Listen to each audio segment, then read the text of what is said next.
ചൈനയിലെ ഹ്യുബായ് പ്രവിശ്യയിലാണ് ഭൂമിയിലെ മനുഷ്യനിർമ്മിതമായിട്ടുള്ള ഏറ്റവും വലിയ ഡാം സ്ഥിതി ചെയ്യുന്നത്. അതെ, ഞാൻ പറഞ്ഞു വരുന്നത് ചൈനയിൽ നിർമ്മിച്ചിട്ടുള്ള 3 ഗോർജസ് ഡാമിനെ പറ്റിയാണ്. അപ്പോൾ ഈ ഡാമിനെ പറ്റി പറയുമ്പോൾ അതിന്റെ ഏകദേശം നീളം എന്ന് പറയുന്നത് 2.3 കിലോമീറ്ററും ഉയരം ഏകദേശം 181 മീറ്ററുമാണ്. ചൈനയിലെ ഈ വലിയ നദിയിലെ ഇത്രയധികം ജലത്തെ സംഭരിച്ചു വെച്ചുകൊണ്ട് വൈദ്യുതി നിർമ്മിക്കുന്ന 3 ഗോർജസ് ഡാം എന്ന് പറയുന്നത് നമ്മളെ സംബന്ധിച്ചിടത്തോളം വലിയൊരു അത്ഭുതകരമായിട്ടുള്ള ഒരു നിർമ്മിതിയാണ് എന്ന് പറയാതെ വയ്യ. ചൈനയിലെ യാങ്സി നദിക്ക് ഏകദേശം 6000 കിലോമീറ്ററോളം ലെങ്ത് ഉണ്ട്.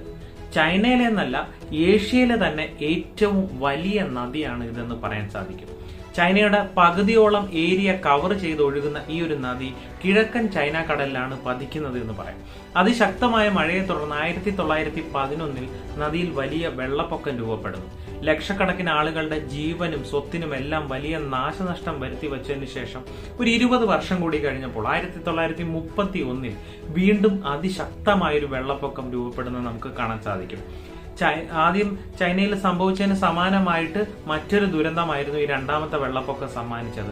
വളരെയധികം നാശനഷ്ടങ്ങൾ അന്ന് അവിടെ സംഭവിച്ചു എന്ന് പറയുന്നു. അപ്പോൾ കണക്കുകളൊക്കെ നമ്മളൊന്ന് നോക്കുകയാണെങ്കിൽ ഏകദേശം 30 ലക്ഷത്തോളം ആളുകളാണ് ഇതിന്റെ ദുരിതം അനുഭവിച്ചത് എന്ന് പറയാൻ സാധിക്കും. തുടർന്നും നദിയിൽ ചെറുതും വലുതുമായിട്ടുള്ള ധാരാളം വെള്ളപ്പൊക്കങ്ങൾ ഇങ്ങനെ സംഭവിച്ചുകൊണ്ടേയിരുന്നു. അപ്പോൾ ഇതൊരു നിത്യ സംഭവമായതിനെ തുടർന്ന് ഗവൺമെന്റ് ഒരു ദൃഢ തീരുമാനമെടുക്കുകയാണ്. ഇനി ഇങ്ങനെ ഒരു ക്രൈസിസ് ഉണ്ടാവാൻ നമ്മൾ അനുവദിക്കില്ല എന്നുള്ള കാര്യം. അപ്പോൾ പ്രധാനപ്പെട്ട ഒരു പ്രോബ്ലം എന്താണെന്ന് വെച്ചാൽ ഇത്രയധികം ജലസംഭരണ ശേഷിയുള്ള ഒരു നദിയിൽ രൂപപ്പെടുന്ന വെള്ളപ്പൊക്കത്തെയൊക്കെ ഏത് രീതിയിലാണ് പ്രതിരോധിക്കേണ്ടത്, അതിന് എന്തുമാത്രം കഠിന പ്രയത്നം വേണം എന്നുള്ളത്. അതിന് ഏറ്റവും ഫലപ്രദമായിട്ടുള്ള ഒരു മാർഗമായിട്ട് എക്സ്പേർട്ടുകൾ ചൂണ്ടിക്കാണിച്ചത് ഒരു ഡാം പണിയുക എന്നുള്ളതാണ്. ഇത്രയും വെള്ളത്തിനെ തടഞ്ഞു നിർത്തുന്ന രീതിയിൽ ഒരു ഡാം പണിയുക എന്നതാണ് അതിന്റെ സൊല്യൂഷനായി പറഞ്ഞിട്ടുണ്ടായിരുന്നത്. എന്നാൽ പിന്നെയും പ്രശ്നങ്ങളുണ്ട്. ഇത്രയും വലിയ നദിയിൽ ഇത്രയും വലിയ ഒരു ഡാം പണിയുക എന്നത് ചൈനയെ സംബന്ധിച്ചിടത്തോളം വലിയ വെല്ലുവിളി നിറഞ്ഞ ഒരു ടാസ്ക് ആയിരുന്നു. അപ്പോൾ അവിടെയാണ് ലോകത്തിലെ ഏറ്റവും വലിയ ഡാം ഉണ്ടായത്, അതായത് 3 ഗോർജസ് ഡാം ഉണ്ടായ കഥ ആരംഭിക്കുന്നത്. സോ നമുക്ക് 3 ഗോർജസ് ഡാമിനെ പറ്റി കൂടുതൽ മനസ്സിലാക്കാനായിട്ട് ശ്രമിക്കാം. അതിനു മുന്നേ എന്റെ ചാനൽ വരുന്ന കണ്ടന്റുകൾ എല്ലാവർക്കും ഇഷ്ടപ്പെടുന്നുണ്ടെങ്കിൽ ചാനൽ തീർച്ചയായും സബ്സ്ക്രൈബ് ചെയ്യുക. അതോടൊപ്പം തന്നെ മാക്സിമം ആൾക്കാരിലേക്ക് ഇത് ഷെയർ ചെയ്യാനും ശ്രമിക്കുക. നേരെ വീഡിയോയിലേക്ക്.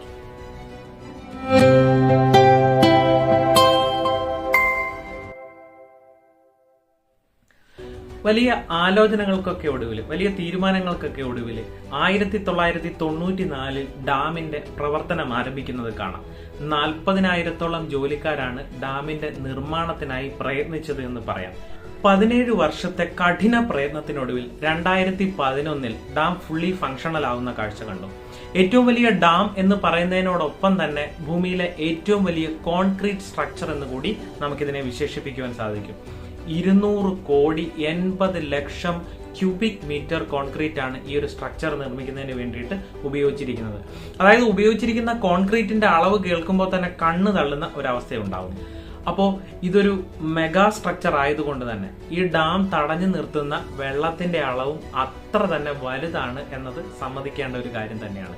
അപ്പോൾ ഇത്രയധികം ജലം തടഞ്ഞു നിർത്തുന്നത് കൊണ്ട് തന്നെ ഇത് ഭൂമിയുടെ റൊട്ടേഷനെ പോലും ബാധിക്കുന്നുണ്ട്, അല്ലെങ്കിൽ റൊട്ടേഷനെ സ്ലോ ചെയ്യുന്നുണ്ടെന്നാണ് നാസയുടെ കണക്കുകളൊക്കെ സൂചിപ്പിക്കുന്നത്. നാസയിലെ ശാസ്ത്രജ്ഞരുടെ കണക്കുകളൊക്കെ സൂചിപ്പിക്കുന്നത് ഭൂമിയിലെ റൊട്ടേഷനെ ഇത് ഏകദേശം 0.06 മൈക്രോ സെക്കൻഡ്സ് വരെ സ്ലോ ചെയ്യുന്നു എന്നാണ് പറയുന്നത്. അതായത് ഈ ഒരു ഡാം മൂലം ഭൂമിയിൽ ഒരു ദിവസം 0.06 മൈക്രോ സെക്കൻഡ്സ് കൂടുന്നു എന്നർത്ഥം. നമ്മളൊന്ന് ഇരുത്തി ചിന്തിച്ചാൽ ഇത് വലിയ അളവൊന്നും അല്ല എന്ന് നമുക്ക് മനസ്സിലാക്കാനായിട്ട് സാധിക്കും. പക്ഷെ ഒരു പ്രധാനപ്പെട്ട കാര്യം എന്തെന്നാൽ ഭൂമിയിൽ മനുഷ്യനിർമ്മിതമായ ഒരു വസ്തു മൂലം അതിന്റെ ഭ്രമണത്തിന്റെ വേഗത കുറയുന്നു എന്നത് നമ്മളെ സംബന്ധിച്ചിടത്തോളം തീർച്ചയായിട്ടും ആശ്ചര്യം ജനിപ്പിക്കുന്ന ഒരു സംഗതി തന്നെയാണ്. അപ്പോൾ ഈ ഡാമിനെ പറ്റി നമ്മൾ കൂടുതൽ സംസാരിക്കുമ്പോൾ ഇങ്ങനെ ഒരു നിർമ്മിതി ഉണ്ടാക്കിയെടുക്കുന്നതിന് ഉപയോഗിച്ചിട്ടുള്ളതായിട്ടുള്ള അതിന്റെ ചിലവിനെ പറ്റി കൂടി പറയേണ്ടത് വളരെ അത്യാവശ്യമുള്ള കാര്യമാണ്. തീർച്ചയായിട്ടും വളരെ വലിയ തുക ഇതിനു വേണ്ടി ചിലവാക്കിയിട്ടുണ്ട് എന്നുള്ളതാണ്. $32 ബില്യൺ ആണ് ചൈനീസ് ഗവൺമെന്റ് ഈ ഒരു ജൈജാന്റിക് സ്ട്രക്ചർ ഉണ്ടാക്കിയെടുക്കുന്നതിന് വേണ്ടിയിട്ട് സ്പെൻഡ് ചെയ്തതെന്ന് പറയുന്നു.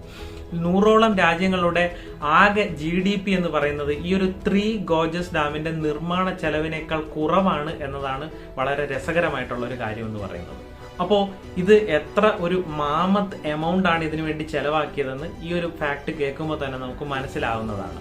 അപ്പോൾ ഇങ്ങനെ ഇത്രയും വലിയൊരു തുക ഒരു ഡാമിന്റെ നിർമ്മിതിക്ക് വേണ്ടിയിട്ട് എങ്ങനെ ചെലവാക്കാൻ സാധിക്കും, അതെങ്ങനെ ചെലവാക്കി തുടങ്ങിയ സംശയങ്ങളൊക്കെ നമ്മുടെ ഉള്ളിലേക്ക് വരുന്നുണ്ട്. അതിനെ നമുക്കൊരു സൈഡിലേക്ക് നിർത്താം. വലിയ ഡാം എന്ന് പറയുന്നത് പോലെ തന്നെ ഏറ്റവും വലിയ ഒരു പവർ പ്ലാന്റ് കൂടിയാണ് ഇത് എന്ന് നാം തിരിച്ചറിയേണ്ടതുണ്ട്. ഇതിൽ സ്ഥാപിച്ചിരിക്കുന്ന 32 പവർഫുൾ ടർബൈൻ ജനറേറ്ററുകളെല്ലാം ചേർന്നുകൊണ്ട് 22,500 മെഗാവാട്ട് ഇലക്ട്രിസിറ്റിയാണ് അവിടെ ഉണ്ടാക്കുന്നത്. ഹെവി ഡ്യൂട്ടി ടർബൈനുകളാണ് ഇതിൽ ഉപയോഗിച്ചിരിക്കുന്നതെന്ന് കാണാം. ഇതിലൂടെ തന്നെ ഏകദേശം 700 മെഗാവാട്ട് വൈദ്യുതി ഉൽപ്പാദിപ്പിക്കുന്നുണ്ട്. വെള്ളപ്പൊക്കം പോലെയുള്ള രൂക്ഷമായിട്ടുള്ള പ്രശ്നങ്ങൾക്ക് പരിഹാരം കാണുന്നതിനോടൊപ്പം തന്നെ ചൈനയിലെ ഏകദേശം 6 കോടിയോളം വരുന്ന ജനങ്ങളുടെ വൈദ്യുതി ആവശ്യങ്ങൾ നിറവേറ്റുന്നത് ഈ ഒരു ഡാമാണ്. ഇനി മറ്റൊരു കാര്യം കൂടി പറയാം. ലോകത്തിലെ രണ്ടാമത്തെ ഏറ്റവും വലിയ പവർ പ്ലാന്റ് സൗത്ത് അമേരിക്കയിലുള്ള ഇത്തായ്പൂ ഡാമിലാണ് ഇൻസ്റ്റാൾ ചെയ്തു വെച്ചിരിക്കുന്നത്.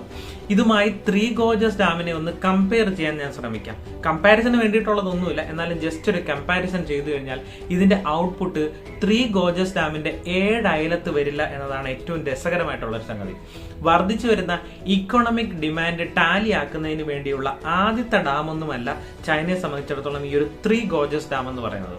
അതായത് ലോകത്തിലെ ഏറ്റവും വലിയ 20 പവർ പ്ലാന്റുകളുടെ ലിസ്റ്റ് എടുത്ത് നോക്കുകയാണെങ്കിൽ അതിൽ 9 എണ്ണവും ചൈനയുടേതാണ് എന്ന് നമുക്ക് കാണാൻ സാധിക്കും.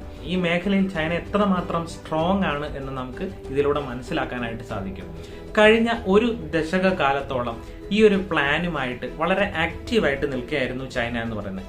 എന്നാൽ ചൈനീസ് സിവിൽ വാർ പോലെയുള്ള അല്ലെങ്കിൽ അവിടുത്തെ രാഷ്ട്രീയപരമായിട്ടുള്ള പ്രശ്നങ്ങളെല്ലാം ഈ ഒരു ഡാമിന്റെ നിർമ്മാണത്തിന് തടസ്സമായി നിന്നു. ഒടുവിൽ 1994 ഡാമിന്റെ പണികളൊക്കെ ആരംഭിച്ചപ്പോൾ തന്നെ ചൈനീസ് ഗവൺമെന്റിന് വലിയ തരത്തിലുള്ള വിമർശനങ്ങളെയൊക്കെ അതിജീവിക്കേണ്ടതായിട്ട് വന്നു. ഒരു ഡാം നിർമ്മിക്കുന്നതിന്റെ പേരിൽ തന്നെ ഏകദേശം 10 ലക്ഷത്തോളം ആൾക്കാരെ ഒഴിപ്പിക്കേണ്ട ഒരു സാഹചര്യം അന്ന് അവിടെ നിലനിന്നിരുന്നു.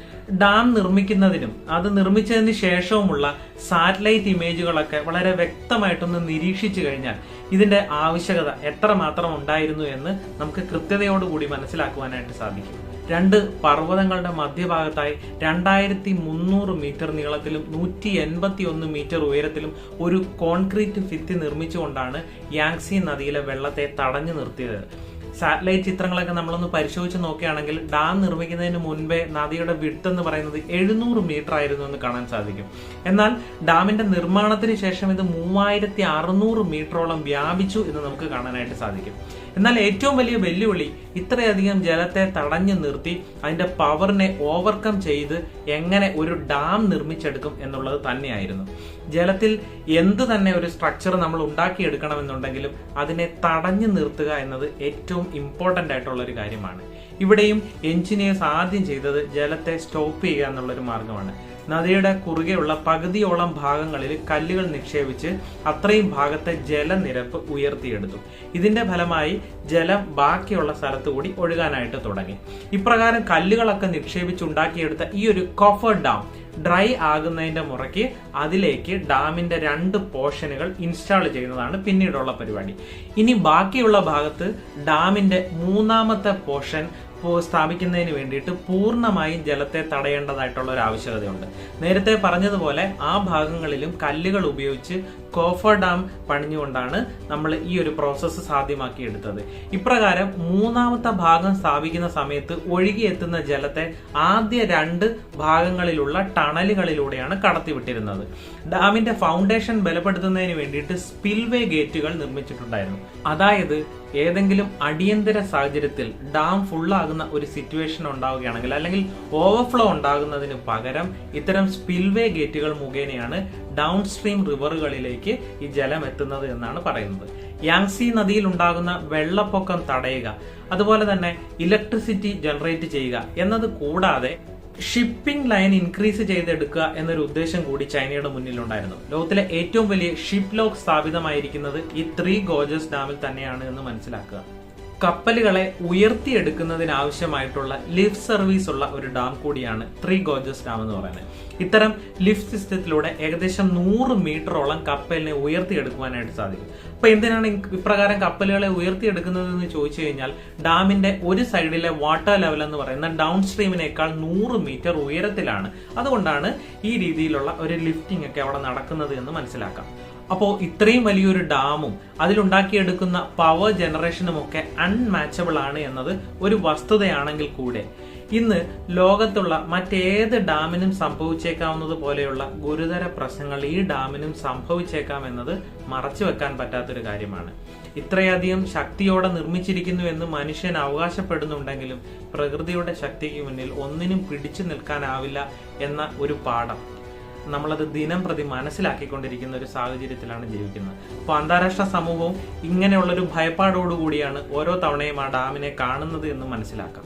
അതിനൊരു പ്രധാനപ്പെട്ട കാര്യമായിട്ട് പറയാനുള്ളത് കാലാവസ്ഥാ വ്യതിയാനവും ആഗോള താപനവും പ്രകൃതി മലിനീകരണവും പോലെയുള്ള മനുഷ്യനിർമ്മിതിയായിട്ടുള്ള പ്രശ്നങ്ങളിലേക്കാണ് വിരൽ ചൂണ്ടുന്നത്. നമ്മൾ ഭൂമിയുടെ ഘടനയെ തന്നെ പ്രതികൂലമായി ബാധിക്കുന്ന രീതിയിലുള്ള ഇത്തരം പ്രശ്നങ്ങളുള്ള ഒരു കാലഘട്ടത്തിലാണ് ജീവിക്കുന്നത്.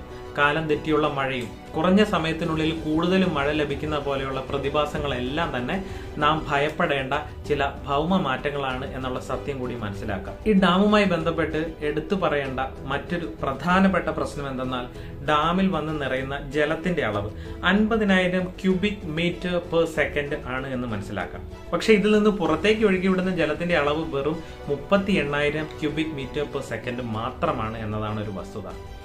ചുരുക്കി പറഞ്ഞു കഴിഞ്ഞാൽ, ഡാമിലുള്ള ജലത്തിന്റെ ലെവൽ എപ്പോഴും അപകടകരമായ രീതിയിൽ തന്നെ നിലനിൽക്കുന്നു എന്നതാണ് പറഞ്ഞു വരുന്നത്. അതുകൊണ്ട് തന്നെ പ്രതീക്ഷിക്കാവുന്ന റിസ്ക് വളരെ അധികം കൂടുതലാണ് എന്ന് നമുക്ക് അനുമാനിക്കാം.